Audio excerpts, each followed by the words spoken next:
चलो कोई नहीं। हाँ सो अभी देख लो कितना हो गया 1/15। ये इंटीग्रल तो 0 ही हो जाएगा। फर्स्ट वाला इंटीग्रल जो है 0 से 10, this would become 0। 40 minus 0.40 square, तो 10 डालेंगे तो 0, 0 डालेंगे तो 0। नेक्स्ट वाला इंटीग्रल कितना है 0.4t स्क्वायर माइनस 12t 10 से 15। So put up upper limit 225 into 0.4 is 90 minus 180 minus lower limit डाला तो 4 minus 140 minus 120, right? So 1/15 you get minus 90 minus or minus 80. So you get minus 10/15 or minus 2/3. So this is how we determine average current. Okay, समझा? Yes sir. Good. ये हो गया average current. Now let us determine RMS current. RMS current कैसे निकालेंगे? If I ask you a question, ये fourth part है, suppose RMS current अगर मैं निकालने बोलता हूं तो root mean square of current means what, मतलब कौन सा इंटरवल में 0 सेकेंड से 5 सेकेंड। सो 0 सेकेंड से 5 सेकेंड तक आरएमएस वैल्यू निकालना आपको, root of mean of square.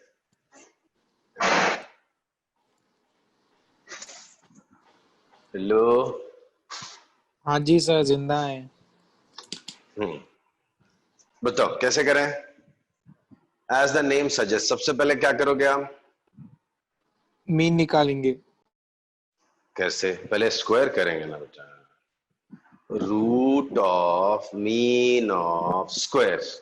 तो पहले क्या निकालेंगे हम? स्क्वायर निकालेंगे। तो इस ग्राफ में अगर मैं स्क्वायर करने जाऊंगा तो अजीब सा ग्राफ आ जाएगा, तो लीव इट, सीधा हम लोग यहां पे निकालेंगे। कैसे बताता हूं आपको। RMS current would be square root of mean of 0 से 5 किसका, I square d t upon 5। ये हो जाएगा आपका root mean square, root of mean of square of, तो root of mean of square of. तो करके देखो, आई का स्क्वायर, आई कितना था? आई कितना था 5 सेकंड तक? कितना था? 0.80 माइनस समथिंग था। हाँ 0.80 माइनस 5 था कुछ। 4 माइनस 0.80 था, ये था। ठीक है, तो 4 माइनस 0.80 होल स्क्वायर का इंटीग्रल क्या होगा? 4 माइनस 0.80 होल स्क्वायर का इंटीग्रल आएगा 4 minus 0.80 whole cube by 3 into minus 0.8। ये इसका इंटीग्रल हो गया। लिमिट्स हैं 0 से 5 होल डिवाइड बाय 5 का स्क्वायर रूट, रूट ऑफ 1/5। अपन लिमिट लेकिन डालो। रूट मीन स्क्वायर का सिग्निफिकेंस क्या है सर इस चीज में? लाइक कि क्यों करना पड़ रहा है ये सब? सब बताना, इसी के जस्ट बात बताता हूँ। 5 डाल दो तो 0.8 इंटू 5, 0.8 इंटू 5 कितना हो 4 गया? 4। 0 आ 4 जाएगा। माइनस 4 0। अब 0 डाल दो तो 4 क्यूब इज 64, तो 64 अपॉन 6.4 2.4 0। तो पता नहीं ऐसे क्यों लग रहा है, कुछ गलत तो किया। 64 अपॉन 12, तो 8 अपॉन 2 रूट 3, 4 बाय रूट 3। ठीक ही लग रहा है। अच्छी वैल्यू आई है सर, मुबारक हो। 4 बाय रूट 3 कितना हो गया? 4 बाय रूट 3 ठीक ही है, कुछ गलत तो नहीं दिख रहा। Sir 2.30 I mean 2.31 sir. 2.3 हाँ ठीक है। तो ये हो गई रूट मीन स्क्वायर वैल्यू। ठीक, अब बड़ा जेन्युइन सा डाउट पूछ रहा लड़का, बोलता है कि रूट मीन स्क्वायर का फायदा क्या जरूरत है, इसका क्या सिग्निफिकेंस है? तो सी, if I talk of average current, then it is definitely 0 in 10 seconds. ठीक, किसी भी यहां से यहां अगर मैं देखूं तो 5 सेकंड्स के लिए करंट इधर गया था, 5 सेकंड्स के लिए इधर, तो किसी भी सेक्शन से 10 सेकंड्स में कोई चार्ज ट्रांसफर नहीं हुआ है, तो net charge transfer is 0 in 10 second, hence net average current is 0। But मैं क्या बोल रहा हूं, क्या हीट नहीं हुआ होगा? इलेक्ट्रॉन यहां से यहां जाए, चार्ज ऐसे फ्लो करे या ऐसे फ्लो करे, if there was a resistor then don't you think it will get heated? हाँ सर, हीट तो बिकॉज रिलीज होगी। हाँ हीट तो दोनों बार रिलीज हो गई, तो आप ये तो नहीं कह सकते ना कि heat released is 0, because heat released per unit time, heat dissipated per unit time is given by formula I square R. तो लेफ्ट से राइट जाए करंट या राइट से लेफ्ट जाए, in both the cases heating is done. तभी heat का estimate करने के लिए आप बोलोगे, मैंने पूछा हीट का पता करना है बताओ जरा, तो बोले यार हीट का पता क्या सर, एवरेज करंट 0 है मतलब कोई हीट ही नहीं हुई होगी, ऐसा नहीं है ना। तो वहां पे आपको आरएमएस करंट बताना होता है, स्क्वायर करने से नेगेटिव वैल्यू भी पॉजिटिव हो जाएगी, पॉजिटिव वैल्यू तो ऑलरेडी पॉजिटिव है। ओके, समझा सर। हाँ, तो जहां पे हीटिंग इफेक्ट चेक करना होता है, डिस्क्राइब करना होता है, वहां पे आरएमएस वैल्यू बताते हैं, right? Okay sir, got it sir. हाँ, गुड, नहीं तो फिर और एग्जांपल बताता था। चलो, तो ये हो गया एक क्वेश्चन आपका। ओके, क्या क्या निकालना देखा आपने? पीरियड देखा आपने, फिर उसके बाद पीक पीक करंट देखा, फिर एवरेज करंट, फिर instant RMS current, RMS. Instantaneous. हाँ, पहले इंस्टेंटेनियस भी निकाला, राइट? अब देखो एक क्वेश्चन और देता हूं मैं।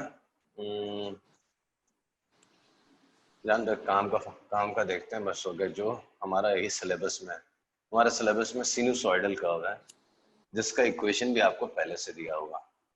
सपोज आई दिया हुआ है, आई इन एम्पियर्स, या this is 8। Sir I is equal to sine t दे देंगे सर। हाँ देंगे ना बेटा, तो अपना खुद से आइडेंटिफाई करना है क्या? ठीक कर देते हैं। सर अब तो इंटीग्रेशन बताओ। भी स्ट्रांग हो गया है सर। हाँ, ये साइन फंक्शन ऑफ टाइम देगा। तो पीरियोडिसिटी कितनी है? Periodicity 10 seconds. 10 सेकेंड्स, ठीक। Express I as a function of time, current को as a function of time express करो। सॉरी, हाँ, पीक करंट पहले बता दो, पीक करंट कितना है? What is peak current? 8 peak current is 8 ampere. Now express I as a function of time, I sir कौन से एज अ, इंटरवल में सर? अरे ये तो साइन फंक्शन है और एक ही फंक्शन चले आ रहा है शुरू से लेके लास्ट तक, तो अब चेंज कहाँ हो रहा है? सही बात। एक ही कर्व है। ये आप नहीं लिख पाओगे, ये मैं लिख के दिखाता हूँ। ये बनेगा 8 साइन 2 पाई टी अपॉन 10। ये कैसे लिखेंगे सर, तो कुछ पढ़ा ही नहीं हमने कभी। ये थोड़ा ट्रिग्नोमेट्री स्ट्रांग होती तो कर सकते थे, बट कोई बात नहीं लगा। ये हो गया pi t by 5, 8 sine pi t by 5। सबसे पहले तो सबको मालूम है ये क्या है, साइन फंक्शन है, तो साइन ही आने वाला है। साइन फंक्शन की पीक वैल्यू 1 होती है, बट यहाँ 8 है तो 8 साइन आने वाला है, राइट? यहाँ पे समथिंग टाइम के टर्म्स में है तो समथिंग लाइक केटी आएगा, बट केटी का 8 साइन केटी, तो साइन केटी का पीरियड कितना होता है? 2 पाई, Right? 2 वो के साइन पाई। टी का होता है। हाँ, तो 2 पाई बाई के होता है, पहले बता दो। तो 2 पाई बाई के की जगह 10 है, तो के का वैल्यू कितना हो गया? 2 पाई बाई 10 हो गया, तो पाई बाई पाई, तो 8 sine pi t by. Sir आपका तो सब कुछ स्ट्रांग है सर, तो आपका वीक क्या है फिर? वीक है मेरा दिमाग। चल, अरे नहीं सर, आपका वीक में बताऊं ना। इट्स तो ये केटी कहाँ से आया? ये पीरियड केटी का। वगैरह ये पढ़ा ही नहीं। अरे बेटा साइन कैसी बात कर रहा है, साइन फंक्शन 11th स्टैंडर्ड से पढ़ते आ रहा है बेटा, साइन फंक्शन ऑफ। अच्छा, ये इसका ग्राफ का वो था क्या? हाँ, इक्वेशन? साइन एक्स, फिर हमने साइन के एक्स सीखा था। हाँ, फिर ए इंटू साइन के एक्स सीखा था। इसका पीक वैल्यू ए होती है और टाइम पीरियड उसका 2 पाई बाई के हो जाता था। तो यहाँ पे पीरियड 10 सेकंड है और पीक वैल्यू 8 है, तो 8 साइन पाई टी बाई 5 बन गया। ठीक है, आई बात समझ में? यस हाँ। तो सर। ये हो गया आपका इंस्टेंटेनियस करंट। अब देखता हूं कौन निकालता है average current. So average current in 0 से 5 सेकंड निकालो। सर इसमें तो अब इंटीग्रेशन करना ही पड़ेगा सर। इसमें इंटीग्रेशन करना ही पड़ेगा, इसीलिए तो मैं बोल रहा था कि वो स्पेशल केस है, सिर्फ लीनियरली वेरी करता है, तब अपन शॉर्टकट भी लगा सकते हैं, एरिया अंडर भी लिख सकते हैं। अब यहाँ पे एरिया अंडर के लिए भी तो आपको इंटीग्रेशन ही लगाना है, तो इसमें तो झक मार के इंटीग्रेशन आपको लगानी है। तो अप्लाई यूज इंटीग्रेशन।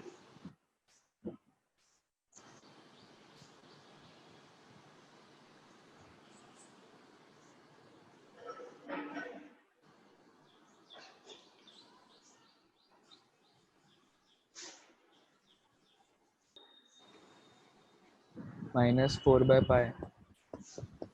एक तो माइनस नहीं आएगा, तो कैसा माइनस आएगा? 4/π सारी वैल्यूज 5 सेकंड में प्लस है। 4/π बाई मैंने इंटीग्रेशन डिफरेंशिएशन कर दिया इंटीग्रेशन की। वही मैं कहूँ, क्या वही कर ये रहा कि है? तो क्या बोल रहा है, इतनी अच्छी वैल्यू तो नहीं आ रही। नहीं आएगी, समथिंग पाई के टर्म्स में ही आएगी, लेकिन अब सर कितनी आ 8 रही होगा? Sine pi upon 5। 8 sine pi upon 5 कैसे आएगा? तुमने तो टी का वैल्यू 1 डाल दिया लगता है। 1 सेकंड पे इंस्टेंटेनियस करंट बता रहे हो मुझे। 5 डाला था।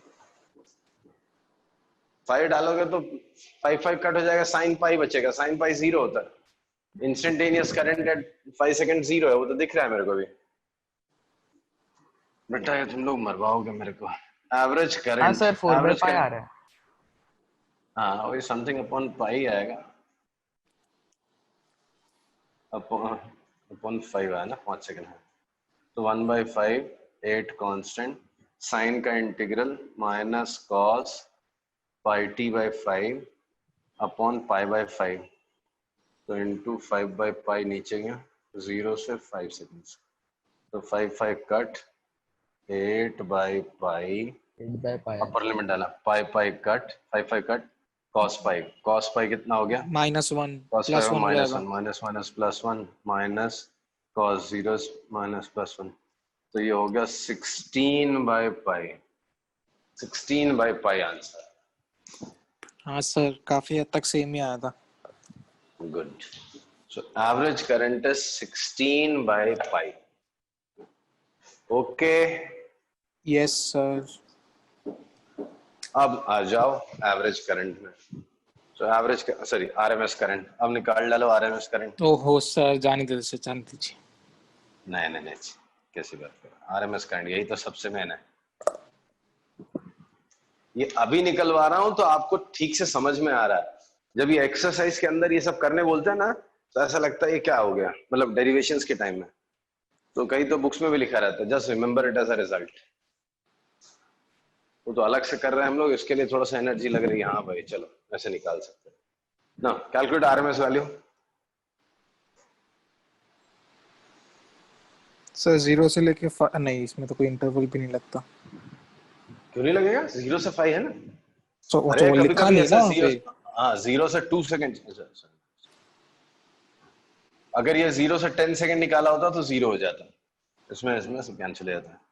ये 0 से 5 निकालो या 0 से, अच्छा कभी कभी एग्जाम में इतना भी बोल सकते हैं 0 से 2 सेकंड का ही निकालो, तो फिर आपको उतना ही इंटीग्रेट करना है। या 2 से 12 सेकंड्स का पूछ सकते हैं, तो डिपेंड करता है क्या पूछा है।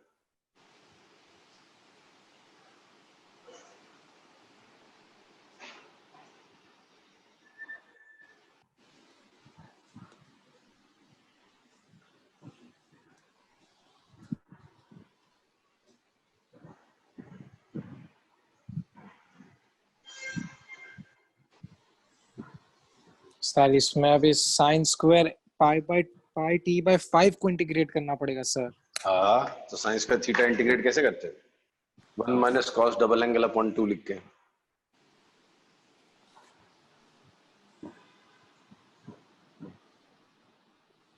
बहुत लंबा जाएगा सर। कहाँ लंबा जाएगा, इंटीग्रेट करना है आपको। IRMS, तो root of mean of square of, तो 64 sine square pi t by 5 dt। तो 64 तो बाहर निकाल लो, 8 बाय रूट 5 साइड ही कर दो।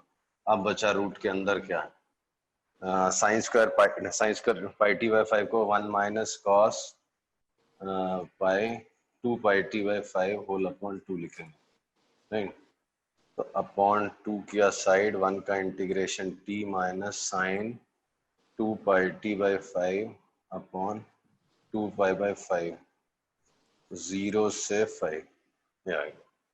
तो अपर लिमिट डालो, तो 5 लोअर लिमिट में 0, 5 में 0, 0 में 0, तो बचा 5/2।